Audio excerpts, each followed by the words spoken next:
이 시편은 지난주에 읽었던 20편 시편과 하나로 간주되고 있습니다. 여기 20편 시편에서는 이 시편 기자가 왕을 축복하는 내용입니다. 축복하며 그 전투와 싸움 가운데서 하나님께서 역사하실 것을 기대하는 내용이죠. 그래서 20장 9절 말씀은 이렇게 되어 있어요.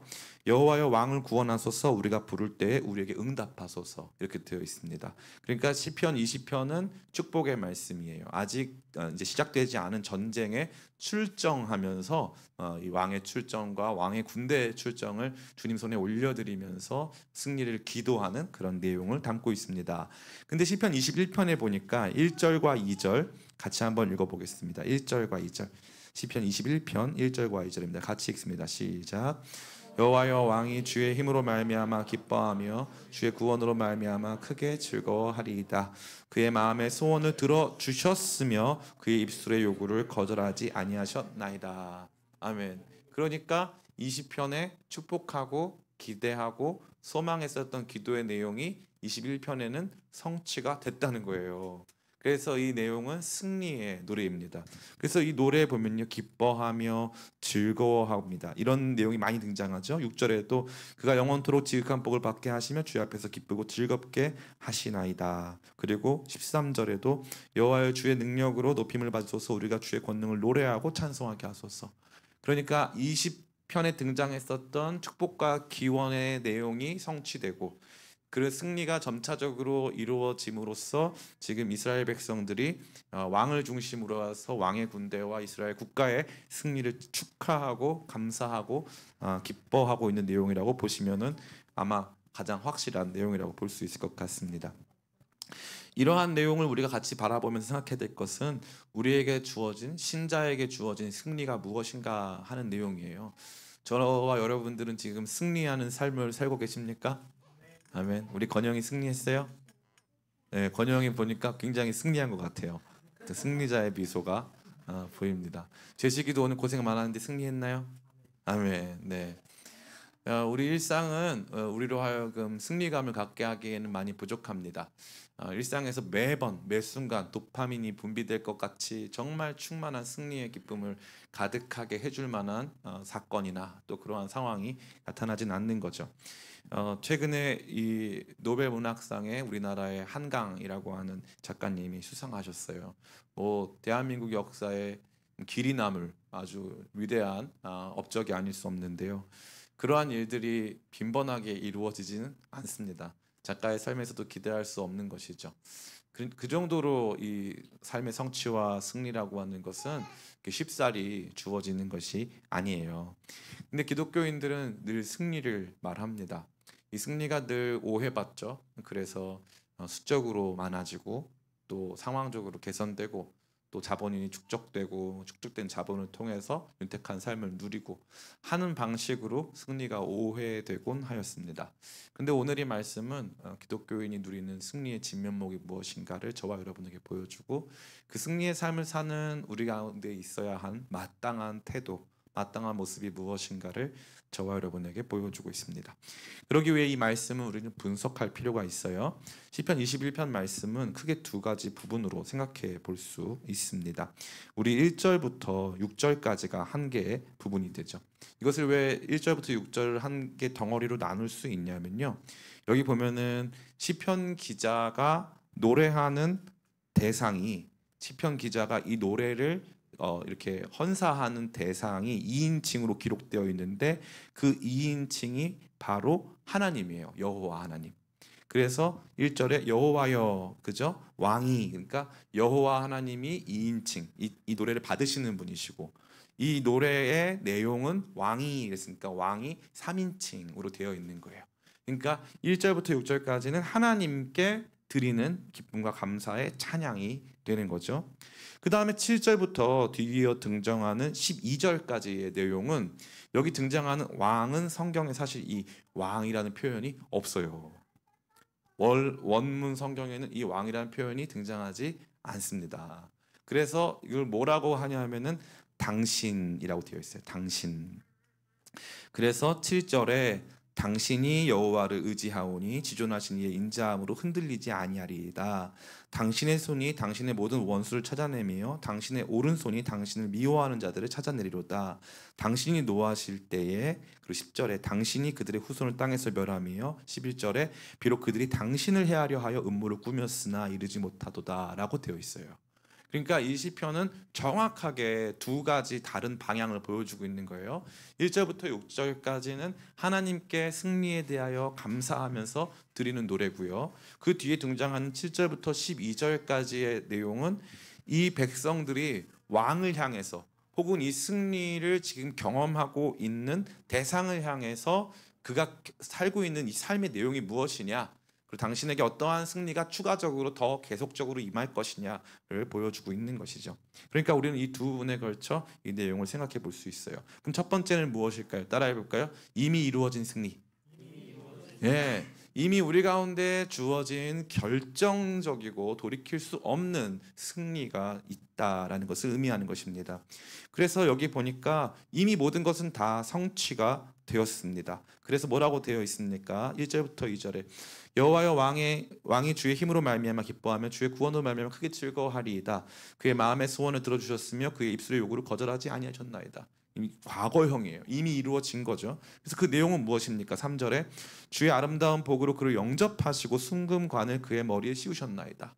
이제 왕이 대관식을 치르는 것 같은 모습을 보여줍니다. 그리고 4절에 그가 생명을 구하며 주께서 그에게 주셨으니 곧 영원한 장수로소이다. 이 영원한 장수는 이것도 번역에 오해가 있는데 영원한 날들입니다. 영원한 날들. 영원한 날들을 주셨다. 그래서 길이 그 땅에서 오래 사는 거니까 이제 장수라고 이제 번역을 한 거죠. 뭐 영원한 날, 영원한 날이 핵심입니다. 영원한 날을 주셨다라는 거죠. 이것도 이미 과거형으로 나와 있습니다. 주의 구원이 그의 영광을 크게 하시고 존귀와 위엄을 그에게 입히시나이다 되어 있고요. 지금 입히고 계신 거죠. 그 다음에 6절에 그가 영원토록 지극한 복을 받게 하시며 주 앞에서 기쁘고 즐겁게 하시나이다. 그러니까 이거는 이미 이루어진 거예요? 아니면은 앞으로 이루어질 거예요? 네. 중첩되어 있는 측면이 없잖아 있지만 근본적으로는 이미 이루어진 것을 근거로 해서 앞으로 그 모든 것들이 더 이상 변동 없이 계속적으로 이루어질 것을 의미하고 있는 것입니다. 그러니까 이거는 이미 이루어진 거예요. 결정적인 승리가 다 이루어졌고 왕의 지위를 흔들 수도 없고 왕의 영광을 훼손할 수도 없습니다. 이 모든 것들은 다 이미 이제 기정사실로 다 주어지게 됐다라는 거죠. 우리가 이 내용을 생각해 봤을 때 먼저 바라봐야 될 것은 이 당시에 이 왕이 누구였는가 하는 거죠. 이 왕은 우선적으로는 아마도 다윗이었을 것 같아요.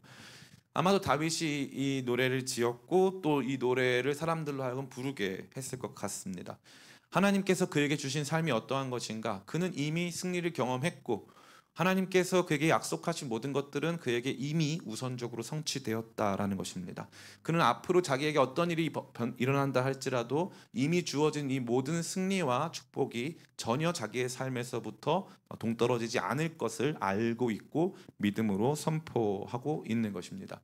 두 번째, 이 승리, 이러한 이미 이루어진 승리를 경험하는 대상은 신약 성경으로 올라오면 바로 예수 그리스도이십니다. 여기 보면요, 예수 그리스도를 연상케 하는 내용이 아주 많이 등장하죠. 3절에 보니까 주의 아름다운 복으로 그를 영접하시고 순금관을 그의 머리에 씌우셨나이다. 이 면류관을 쓰셨다. 순금관. 시편에서 여기에만 이 관, 면류관, 왕관이 기록되어 있습니다. 그래서 이것은 메시아 시편으로 이해하는 것이 가장 타당하다고 볼 수 있죠. 근데 단순한 왕이 아니라 이 왕은 영원한 생명을 구하고 있습니다. 그래서 그가 생명을 구하며 주께서 그에게 주셨으니 곧 영원한 장수로소이다. 이제는 십자가에서 죽으셨고 부활하셔서 영원히 하나님 보좌 우편에 계시는 살아계신 예수 그리스도의 왕적인 통치의 모습을 저와 여러분에게 보여주는 것이죠. 그 가운데서 이제 복받고, 그래서 복받는다는 것은 이제 하나님께 인정을 받고 하나님께서 함께 하신다는 것을 의미하는 것입니다. 영원토록 복을 받고 주 앞에서 기쁘고 즐겁게 행하고 계신 예수님의 모습을 연상시키는 거죠. 여기까지 듣고 나면은 우리한테 그렇군요 목사님, 다윗 왕이 이런 약속을 받았고 예수님이 다 결정적인 성취를 다 이루셨군요. 맞습니다. 근데 놀랍게도 이것은 바로 예수 그리스도 안에 있는 저와 여러분이 누리는 바로 그 내용이라고 할 수 있습니다. 그래서 계시록에 보면요, 하나님께서 이 왕관을 이 24장로들에게 주시거든요. 근데 그들이 그 면류관을 모두 이제 보좌에 계신 어린 양께 다 면류관을 드려요. 그래서 그 왕관을 드리죠. 그래서 하나님은 그의 백성들을 왕 노릇하게 하시는 분, 그의 백성들을 왕 되게 하시는 분이라는 사실이에요. 그래서 예수 그리스도가 누리는 복은요, 그 안에서 그의 백성들이 누리는 복입니다. 예수 그리스도가 누리는 지위는 그의 백성들이 누리는 지위예요. 여러분들 다 뭐라는 거예요? 네, 왕이라는 거죠. 옆 사람 같이 바라보면서 제가 이래봬도 왕입니다. 네, 이래봬도 되게 의외죠. 네, 내가 왕일 줄이야. 네, 나는 몰랐는데. 상당히 제 경제가 왕인 건 굉장히 경망스럽네요. 굉장히 킹받게 하는 요소가 있는 것 같아요. 예. 이게 참 신기한 거예요. 이제 우리에게 이루어진 승리는 다윗 왕이 받은 승리고 예수님께서 성취하신 승리인데, 그것이 그분 안에서 우리 모두가 함께 영원토록 왕 노릇할 내용을 다루어주고 있다는 거죠. 그러면 그 왕 노릇이 시작이 됐다는 거예요? 시작이 안 됐다는 거예요? 시작됐다. 이미 시작됐다 이거예요. 우리는 우리에게 주어진 삶의 현장에서 우리 각 사람에게 주어진 삶 속에서 우리는 왕이다. 왕이에요. 우리가 이것을 알지 못하게 된다면 참 기독교 신앙을 미래적인 거, 또 뭔가 영원히 이루어지지 않을 그냥 신기루 같은 약속쯤으로 여기기가 쉽습니다. 그런데 기독교 신앙의 핵심은 이미 이루어진 일들을 받아들이면서 시작되는 거예요. 이미 우리 가운데 이루어진 일, 예수 그리스도 안에서 죄에서 종노릇하던 우리가 이제 은혜 안에 왕 노릇하게 됐다 이거예요. 우리가 그분의 자녀가 돼서 왕 노릇하게 됐다 이겁니다.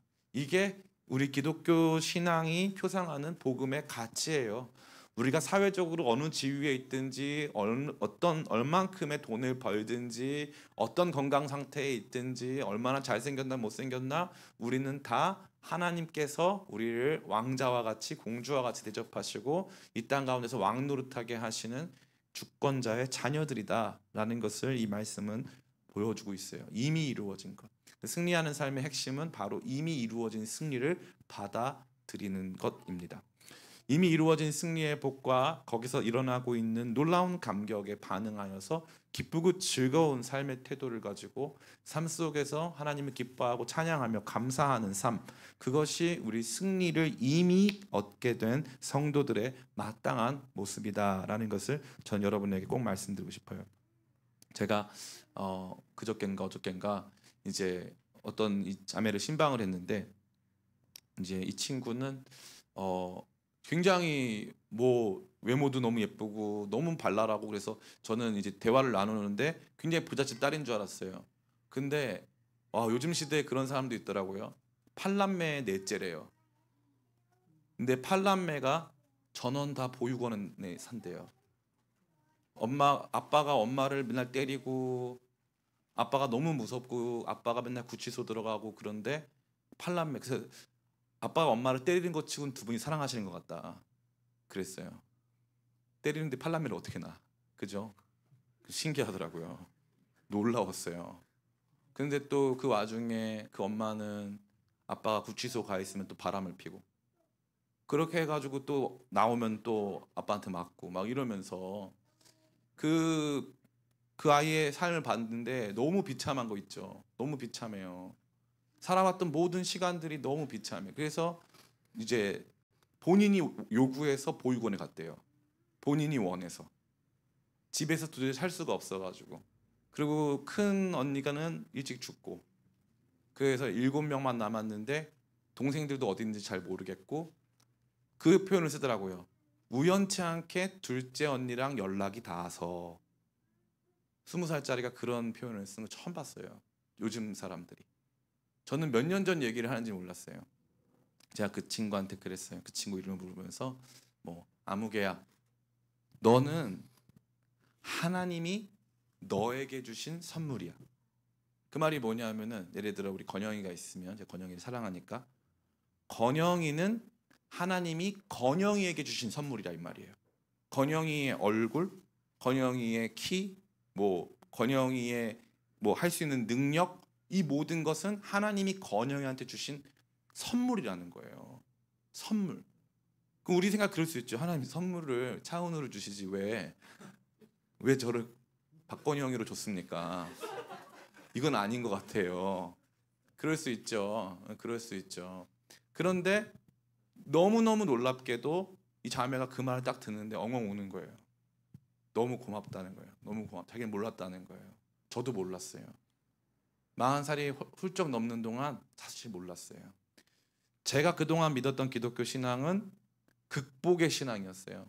어려움이 있고 고난이 있고 힘드는데 예수님 믿으면 언젠가 좋아진다라는 거였어요. 근데 그렇지 않은 거예요. 예수님을 제대로 믿기 시작하면 뭐부터 달라지냐 하면은 내게 주어진 삶에 대한 해석이 달라져요. 내가 받았던 고난, 결핍, 아픔, 어두움, 그게 나를 괴롭히고 그게 내 안에서 날 괴롭히니까 그걸로 말미암아 내가 다른 사람 괴롭히면 살아가죠. 그래서 안타까운 모습이죠. 그런데 그걸 긍정하게 되고 거기에서 감격하게 되고 거기서 그거를 끌어안게 되는 거예요. 내가 나여서 감사합니다. 그거를 끌어안는 거예요. 대표적으로 누가 있습니까? 우리 송명희 시인이라고 예전에 지금도 계시지만 이 소아마비를 알아가지고 몸이 다 불편하고 말도 못하는데 예수님을 인격적으로 만난 다음에 글을 쓰기 시작하잖아요. 글을 쓰기 시작하는데 그 신앙 이 시들이 너무나 탁월하니까 사람들이 그걸 읽는 사람마다 오열하는 거예요.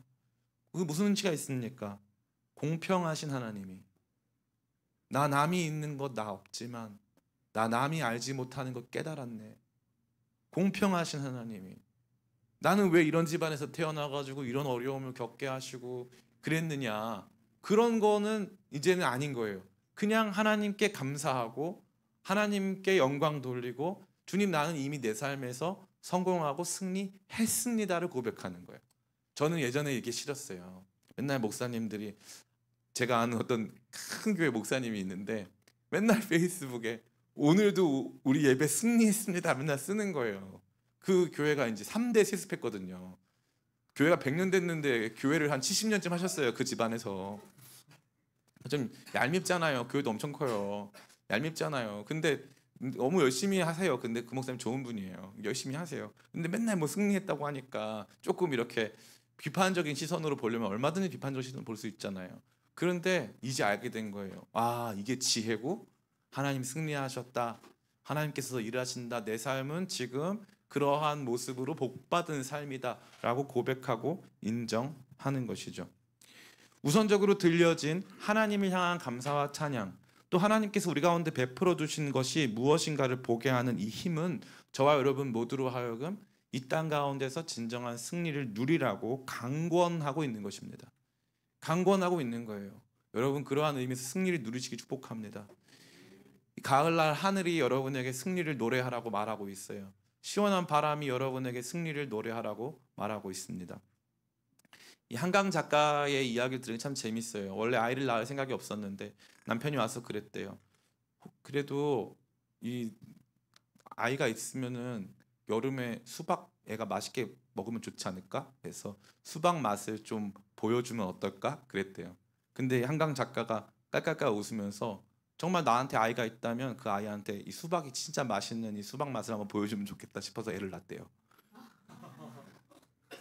너무 다정하고 아름다운 모습이죠. 너무 다정하고 아름다운 모습이에요. 인생은 대단한 승리는 없어요. 지금 당장 눈에 보이는 승리 없습니다. 사람들이 그래요. 사도 바울 사역이 승리했을까요? 실패했을까요? 사도 바울 당대의 인간적인 눈으로 사도 바울의 사역은 완전 실패입니다. 왜 그럴까요? 사도 바울은 AD 67년에 로마 콜로세움에서 참수형을 당해요. 복음 전하다가요, 수만 명의 군중 앞에서 야, 네가 전하는 복음 아무것도 아니야 하면서 가장 처참한 방식으로 참수형 당해서 죽는단 말이에요. 그리고 그가 로마 감옥에 갇혀 있을 때 글을 씁니다. 디모데후서죠. 그러고 보면은 사람들이 다 떠났다는 거예요. 다 떠났다. 디모데야 너는 어서 와라. 모든 사람이 날 떠났다. 자기가 가르쳤던 사람들이 바울을 떠났어요. 그러면 바울은 뭐라고 느껴야 되는 거예요? 난 실패했다고 느껴야죠. 나는 끝났다. 나는 망했다. 안 됐다라고 느껴야 되죠. 근데 디모데후서에서 뭐라고 하는 줄 알아요? 이제 후로는 나를 위하여 의의 면류관이 예비되어 있으니. 그는요, 그의 상황적인 실패, 우리가 그 현 시대에서 바라봤을 때 예측할 수 없었던, 우리 눈으로는 볼 수 없는 그것들 가운데서 그는 자신을 패배자로 규정하고 있지 않아요. 상황은 외롭고 로마의 감옥은 척박하고 어떻게 될지 모르는 두려움이 찾아오지만 그는 자기의 삶이 승리자라고 하는 사실을 의심하지 않고 지금도 그 승리를 누리고 있다라는 것입니다. 이게 기독교 신앙입니다. 기독교 신앙인은 이미 승리한 자들인 줄 믿습니다. 아멘. 그래서 요한계시록에서는 뭐라고 하는지 아세요? 이긴 자에게는, 이기는 자에게는 이라고 되어 있어요. 그래서 예수 그리스도께서 심판하시는 과정에서 성도를 지칭하는 중요한 표현은 이긴 자예요. 이긴 자. 제국의 강력한 힘 앞에서 굴복하고 막 무너지고 매맞고 처절하게 끌려다니고 감옥에 갇히고 온갖 고생 다 했는데 그 사람들 보고 뭐라고 하는 거예요? 이긴 자라고 말하는 거예요. 저는 여러분들이 이 승리를 삶 속에서 누리시기를 축복합니다. 이미 우리 가운데는 이 승리가 주어졌습니다. 그래서 이 승리가 뭐라고 그랬죠? 3절 말씀에 주의 아름다운 복으로 그를 영접하시고, 주님께서 여러분을 이미 영접하신 줄 믿습니다. 받아들여진 거예요. 억셉된 거예요. 하나님께서 이미 우리를 거절하지 않고 이미 우리를 받아주신 거예요. 그래서 우리가 기도할 때마다, 우리가 그의 기도할 때마다 그 신의 가까이 하심과 같이 가까이 함을 입은 큰 나라가 어디 있느냐. 신명기 4장 말씀에 말하잖아요. 우리 하나님 여호와께서 우리가 그의 기도할 때마다 그 신의 가까이 하심을 입은 큰 나라가 어디 있느냐. 하나님께서 우리를 이미 영접하신 줄을 믿습니다. 하나님께서 이미 날 받으셨다. 하나님께서 나를 영접하셨다. 세상 모든 사람 나 배척해도 하나님이 나 받으셨다. 이 마음에 감동 가지시길 축복해요. 목사로 산다는 것은 많은 거절감을 경험한다는 거예요. 사람들은 목사가 갑인 줄 알지만 목사는 슈퍼 을입니다. 슈퍼 을이에요.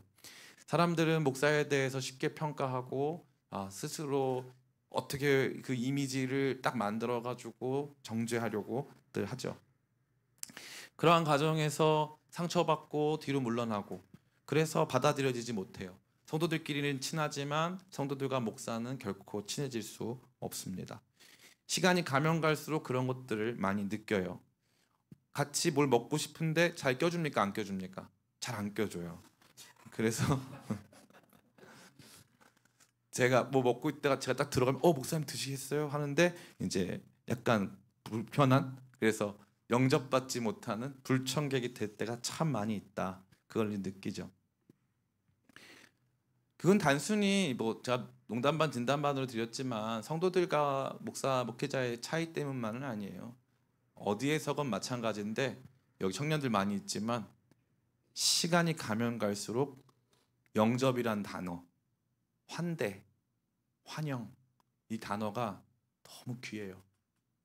너무 귀해요. 정말이에요. 너무 여러분이 지금 젊으니까 어디 가든 환영받지, 시간이 가면 갈수록 어떤 곳에 들어가서 환영받고 환대받고 하는 것이 정말 어려운 일입니다. 정말 어려운 일이에요. 근데 주님은 어떻게 하신다고요? 우리를 영접하셨어요. 너 어서 와. 나를 알아봐 주신 거예요. 너 어서 와, 일로 와. 제가 로잔 대회 참석했는데 6,000명 갔잖아요. 6,000명이나 모여 있잖아요. 거기에 다 외국인들이고 아는 사람들이 없잖아요. 그런데 거기에서 누가 저 알아보고 일로 오세요. 이쪽 테이블로 오세요. 그러면요 진짜 기분이 감사하고 좋아요. 진짜 감사하고 좋아요. 그것처럼 주님께서는 세상 수많은 사람들이 있는데 우리를 이미 영접하신 줄 믿습니다. 영접받음의 승리를 체험한 줄 믿어요. 두 번째 보니까 순금관을 그의 머리에 씌우셨다고 되어 있어요. 여러분 뭐가 바뀐 거예요? 여러분 삶의 지위가 바뀐 거예요. 여러분 슈퍼을 같죠? 그리고 직장에서 또 사회 속에서 존중받지 못하는 것 같죠? 그런데 아니에요. 여러분이 왕이에요. 여러분이 이 세상을 다스리는 이 온 우주의 주체이고 중심입니다. 제가 최근에 이 그리스도인의 건강한 자기 사랑에 대한 이런 맥락의 또 설교나 강연들을 하고 있는데 이 부분이 저한테는 참 많이 와닿았어요. 우리는 그리스도인들은 자기 부인을 해야 된다는 거 배웠어요. 그래서 자기를 혐오하고 부인하고 자기를 애써 낮추는 것만이 하나님의 영광을 올려드리는 것이다 라고 생각할 때가 아주 많았죠. 그래서 자기다움을 어디까지 추구할 것이냐 라고 하는 것을 잘 인정하지 못했어요. 예를 들어 목사님이 옷을 너무 잘 입는다 그러면은 그것도 조금 이렇게 덕이 되지 않는다 라고 생각했어요. 그리고 또 우리 성도들 가운데서 이제 뭐라고 할까요? 부를 자랑하거나 뭐 이런 것들도 상당히 이제 저해 요소였죠. 신앙적인 부분에 있어서. 그런데 제가 가만히 성경을 읽어보니까 하나님께서는 도리어 우리의 삶을 아름답게 하시는 분이시고 각자를 꽃처럼 이 땅 가운데서 그를 아름다움으로 옷 입혀주시는 분이라는 사실을 발견했어요. 그리고 하나님께서는 각자의 삶의 이야기를 존중하시고 각 사람을 각 사람답게 세우시는 분임을 알게 됐죠.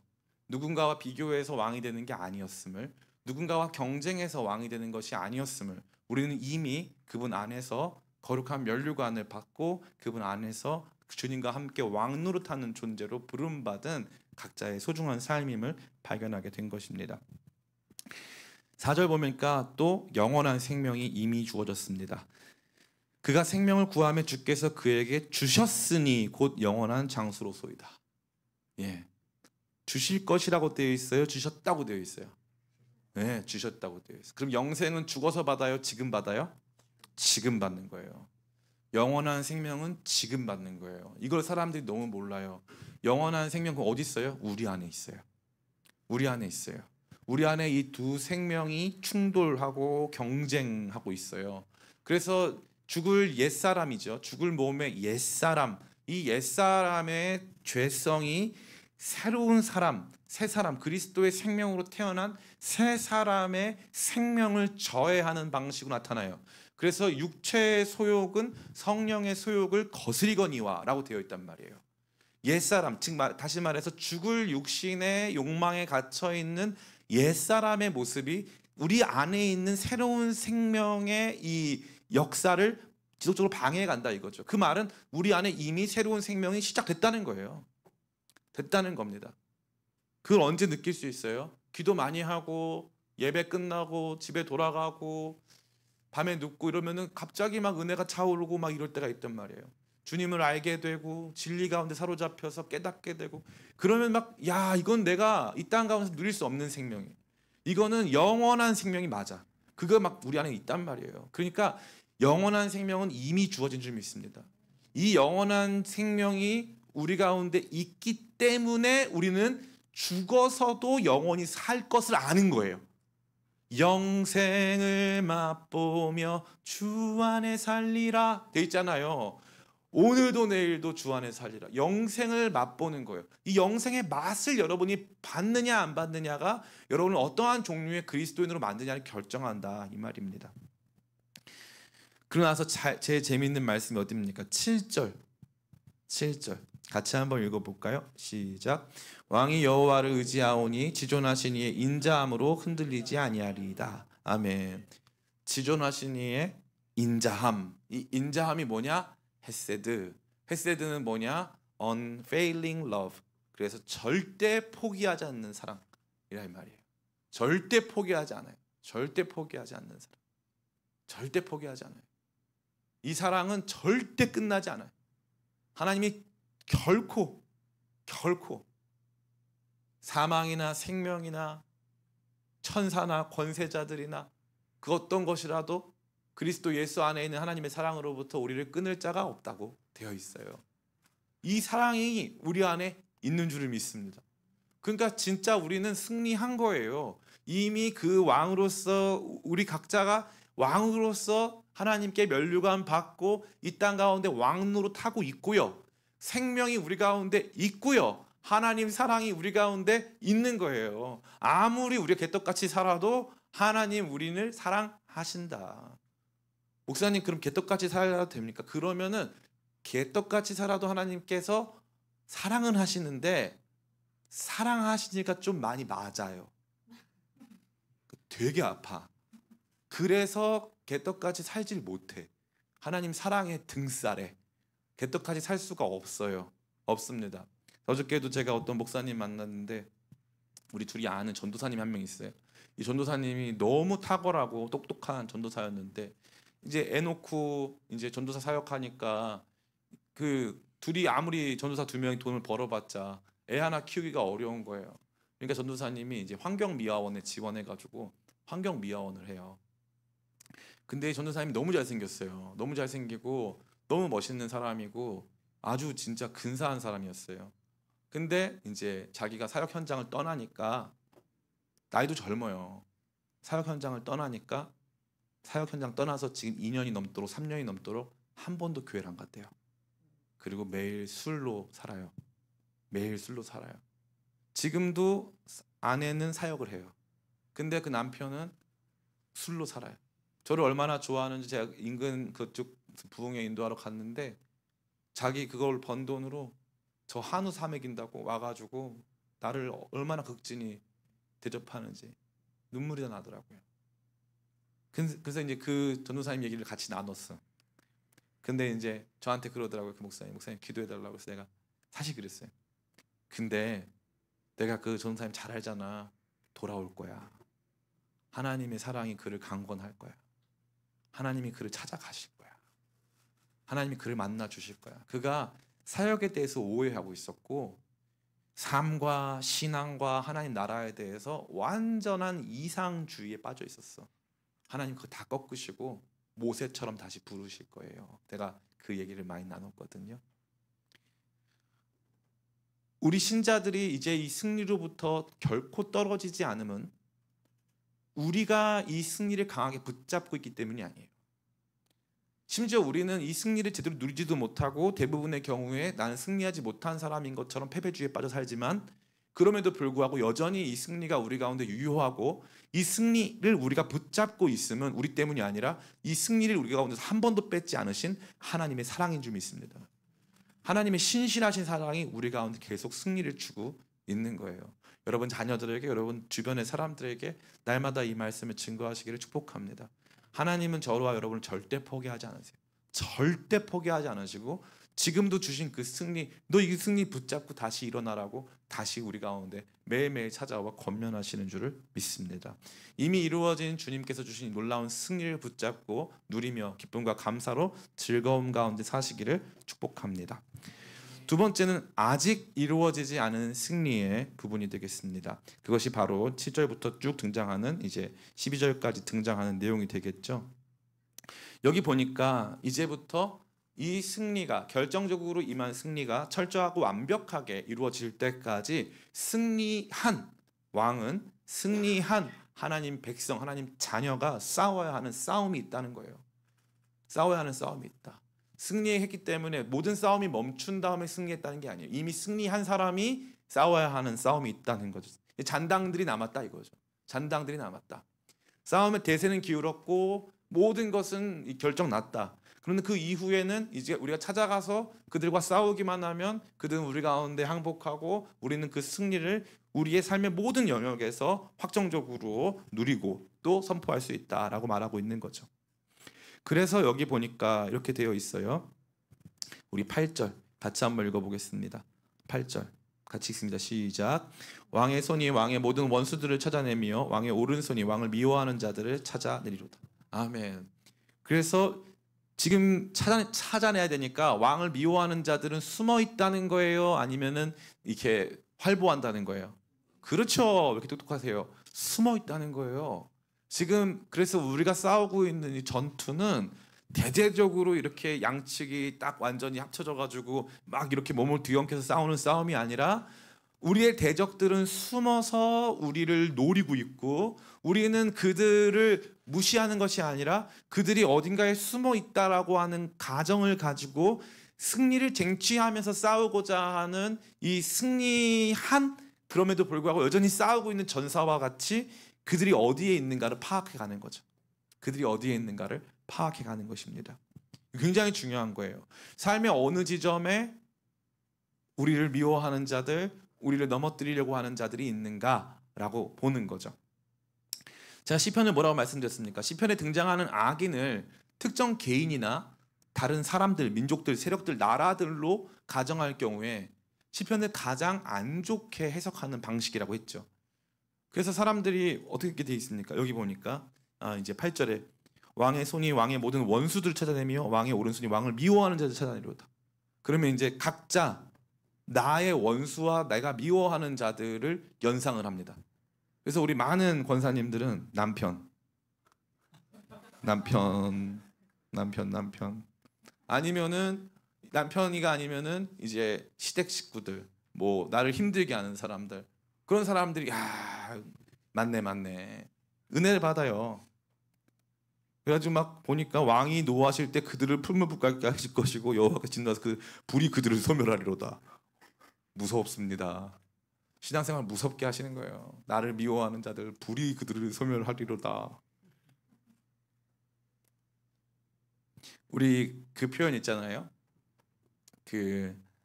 주기도문에 보면은 다만 악에서 구하시옵고라고 되어 있죠. 그럼 영어 성경에 보면요, 다만 악에서 구해달라고 하는 표현은요, 거기 보면 뭐라고 되어 있냐면 the evil, 악에서 구해달라는 표현이 아니라 the evil one, 악한 자로부터 우리를 구원해 주십시오라고 되어 있어요. 그리고 악한 자는 단수로 되어 있습니다. 그럼 뭘 의미하는 걸까요? 사탄을 의미하는 거예요. 사탄을. 그러면은 이 원수가 우리 삶에 숨어 있다 그랬죠. 그래서 주께서 이제 뭐라고 합니까? 모든 원수를 찾아내미고 왕의 오른손이 왕을 미워하는 자들을 찾아낸다 이거죠. 그러니까 우리의 승리는 이미 이루어졌고 이미 이루어진 그 승리를 삶의 모든 영역에서 완전히 성취할 때까지 싸움이 지속되는데 우리의 대적인 사탄은 우리의 삶의 구석구석에 숨어 있다 이거예요. 숨어 있다. 그래서 우리의 삶의 승리, 이제 이미 이루어진 승리가 지속되는 과정에서 먼저 선행적으로 우리가 기도하면서 애쓰고 또 바라봐야 될 것은 무엇이냐면 우리 삶에 숨어있는 사단의 작은 계략들, 사단의 그들이 우리를 공격하려고 하는 그런 시도들을 발견해내는 거예요. 이거 사단이 이렇게 하는구나.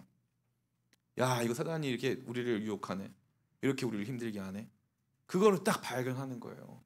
그래서 거기서부터 이제 우리가 이미 이룬 승리가 삶의 모든 영역에 계속적으로 임할 수 있게 되는 거죠.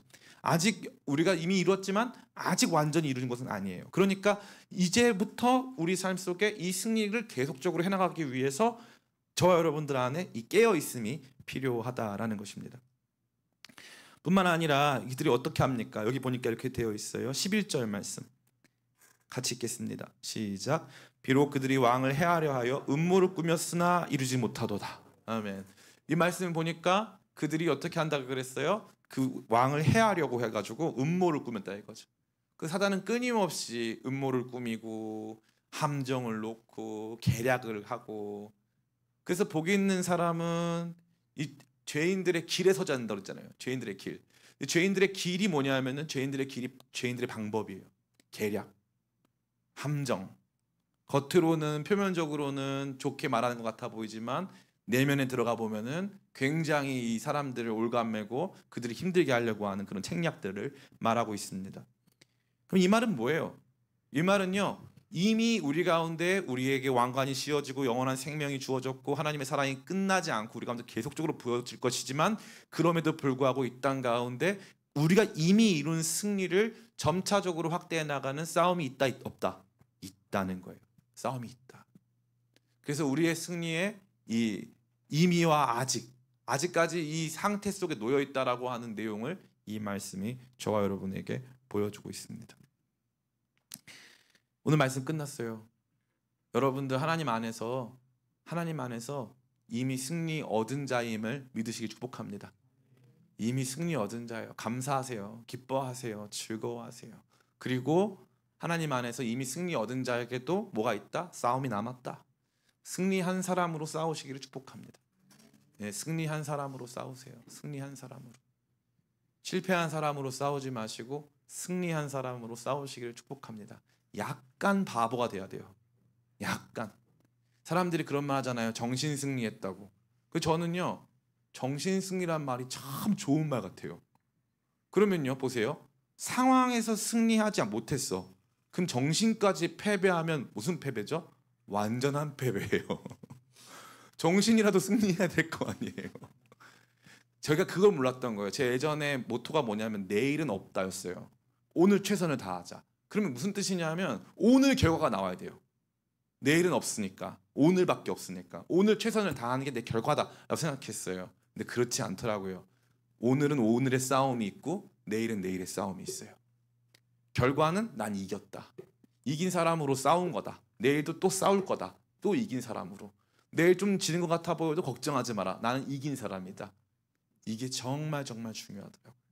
여기 청년들 많이 있는데 청년들 살아가면서 그런 좌절을 느끼고 그런 격차 속에서 상대적인 박탈감을 느끼며 내 삶이 초라하게 보이는 날들이 상당히 많을 거예요.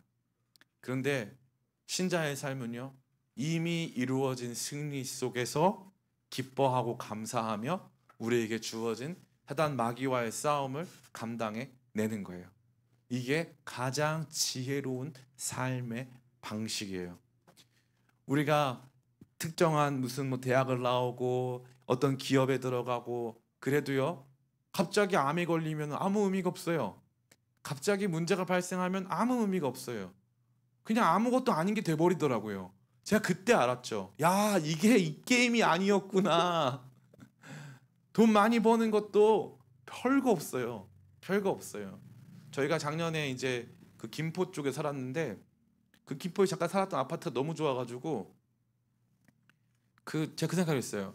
강남에서 좋은 아파트 사는 것보다 좋을 것 같다. 그냥 여기서 그냥 계속 있으면 되니까 너무 좋을 것 같은 거예요. 행복하더라고요. 예쁘고 산도 예쁘고 다 좋더라고요. 인생 별거 없어요. 정말 별거 없어요. 우리가 슬퍼하고 좌절하고 패배감 속에 쌓여 있기에는 우리 인생이 너무 아름다워요. 너무 좋은 거예요. 하나님 안에서 이미 주어진 승리인 줄 믿습니다. 여러분 쫄지 마세요. 저는요, 평생을 저를 미워하도록 훈련받고 살았어요. 저를 미워하도록. 그게 우리 사회와 교회 안에서 다 그랬어요. 너는 죄가 있을 거야. 그럼 제가 맞아, 나 죄가 있어. 맨날 그 생각을 하는 거예요. 넌 죄가 있을 거야. 죄가 있어. 내 안에 있는 죄만 보고 살았어요. 내 안에 있는 죄만. 내 안에 있는 하나님의 사랑을 못 본 거예요. 그러니까 죄를 이기려고 하는 수고와 노력보다 내 안에 죄를 이기려고 하는 이 수고와 노력을 하나님에게 주신 사랑보다 죄를 이기려고 하는 수고와 노력이 너무 무거운 거예요. 제가 요즘에 운동을 하거든요. 매일 합니다. 매일 가서 운동을 해요.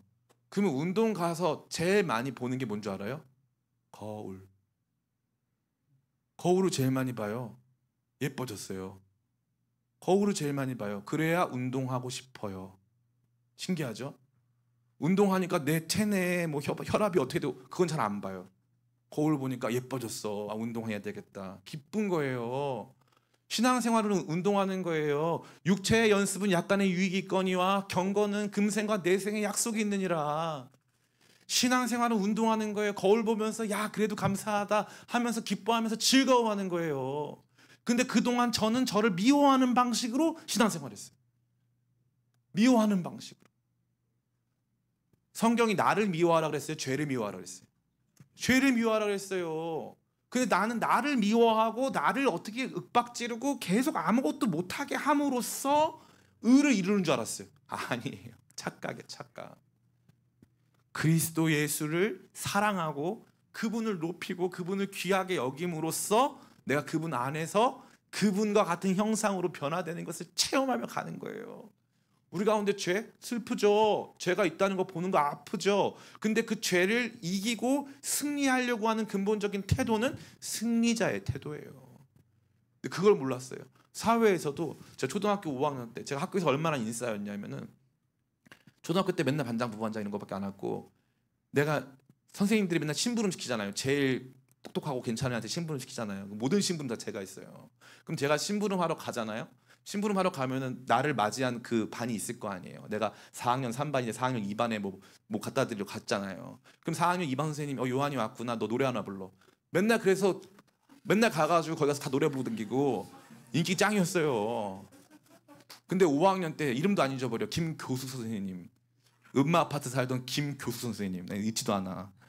그 김교수 할머니 선생님이 저한테 너는 걷는 것부터 교만하다 그랬어요.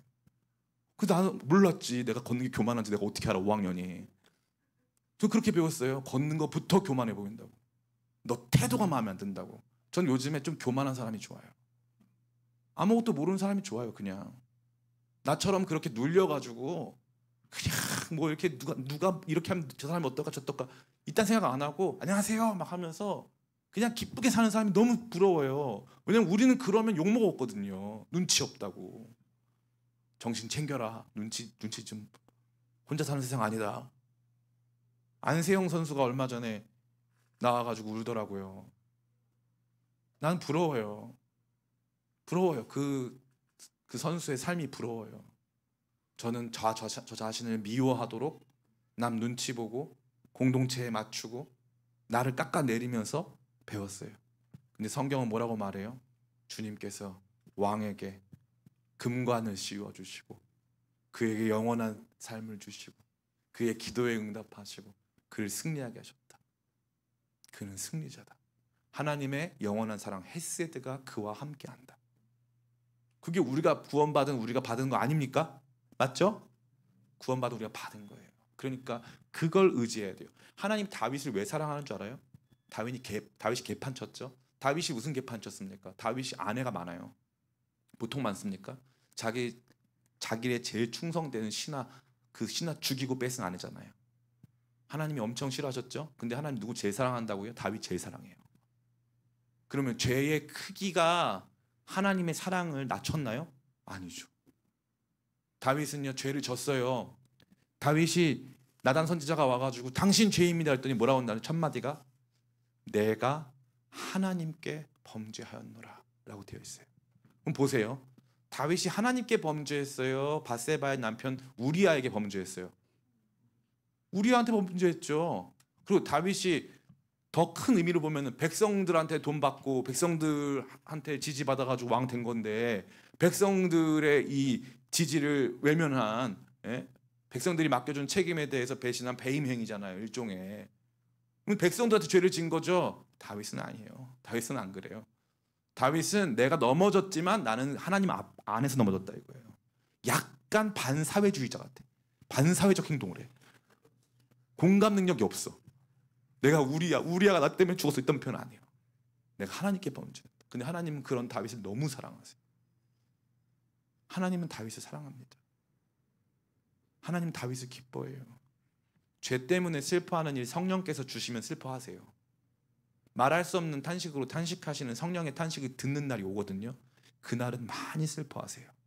그러나 그렇게 우리가 슬퍼할 때 느헤미야 8장에 수문학 광장에서 백성들이 하나님 말씀 듣고 엉엉 울고 있는데 거기 나와서 에스라가 뭐라고 말합니까?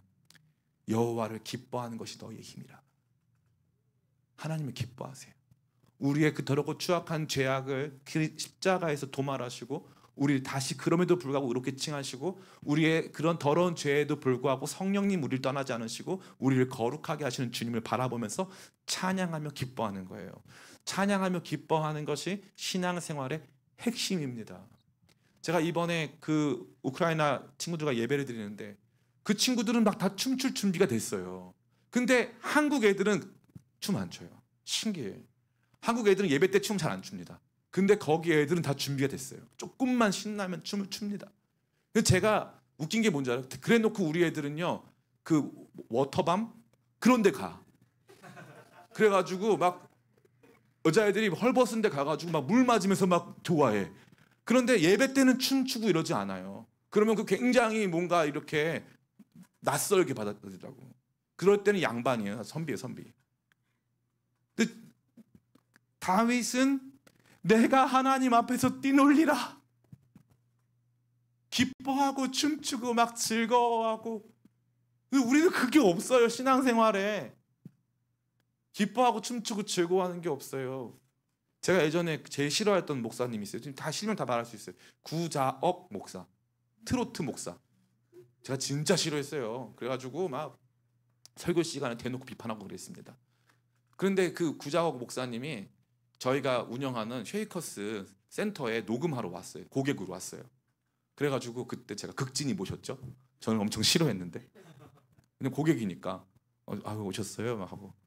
근데 그 사람이요, 제가 여태껏 만난 목사 중에 제일 품격이 있어요. 정말 멋있는 사람이에요. 아주 사람이 젠틀하고 겸손하고 아주 고급스러워요. 근데 그 고급스러운 양반이 왜 트로트를 하는지 모르겠어. 지금도 그렇게 트로트를 해요. 성도들하고 같이 막 이렇게 해요. 저는 그 뽕짝에 우리 주님의 이름이 거론되는 게 싫었어요. 저는 지금도 저한테는 익숙하지가 않아. 그게 너무 천박하게 들려요. 지금도 못하겠어 나는. 근데 제가 붙인 이름이에요. 여러분 오해하지 마세요. 시장통의 예수. 가장 무지랭이 같고 아무것도 모르는 그 사람들을 찾아가는, 먹기를 탐하고 포도주를 즐기는 시장통의 예수. 그 예수님이 사람들하고 신나게 춤추는 그 모습이 떠오르더라고요. 우리 너무 높은 데로만 가려다가 진짜 인간 안에 있는 가장 원초적이고 기초적인 아이처럼 사랑받고 기뻐하고 즐거워하고 감사하고 나 이미 승리했다고 우리 아빠 슈퍼맨이다 하면서 바보같이 좋아하는 그런 생각을 다 잊어버렸어요. 그래서 어른인 줄 알아 스스로. 절대 그렇지 않습니다. 신앙은요, 세월 지나갈수록 의지할 것뿐이었어요. 내 구주 예수를 더욱 사랑. 시간이 가면 갈수록 예수님 더 사랑하고 더 기뻐하고 행복하고 단순해지고. 요즘에 저희 어머니가요, 이거 다 고발해야 돼요. 이거는 저희 어머니가, 이건 진짜 고발해야 됩니다. 이거는 진짜 다 아셔야 돼요. 세상 모든 사람이 알아야 됩니다. 저희 어머니가 요즘에 화요일 수요일 날 그 거룩한 영성 기도회를 마치고 목요일 날은 경로당을 가요. 거기서 놀아요. 그래서 제가 전화를 해가지고 경로당 가지 마시라 그랬어요. 경로당 가지 마시라고. 그랬더니 저희 어머니가 여기서 오래 그래서 거기 가가지고 경로당의 할머니들하고 대화를 하신대요. 대화를. 저는 저희 어머니가 평생 기도만 하신 분이고 정말 수녀님 같은 분이에요. 그런 분이 없어요. 제가 옆에서 최측근이잖아요. 최측근. 그러니까 아들이니까 어떤 최측근이잖아요. 제가 제일 존경하는 사람도 저희 어머니예요. 근데 나이를 드시고 이제 교회에서 매일 찾지는 않으니까 하루 종일 집에 있어야 되니까 거기 가서 사람들하고 두런두런 사는 얘기도 하는 거예요. 인생 별거 없어요. 대단한 학자, 대단한 영성가 그런 거 없어요. 매일 주님의 은혜 안에서 기뻐하고 감사하는 거, 그게 가장 위대한 영성이고 그게 우리 신앙의 승리를 선포하고 그 승리를 이루어가는 비결인 줄 믿습니다. 이미 이루어진 승리 우리 가운데 선언하고 매일의 삶 속에서 사탄 마귀와 싸워가면서 그 승리를 우리 삶에 온전히 이루게 되는 저와 여러분 다 되시기를 예수님의 이름으로 축원합니다. 우리 이 시간 잠시 같이 기도할까요? 같이 기도하는 가운데 주님, 마치 우리 주님 십자가에서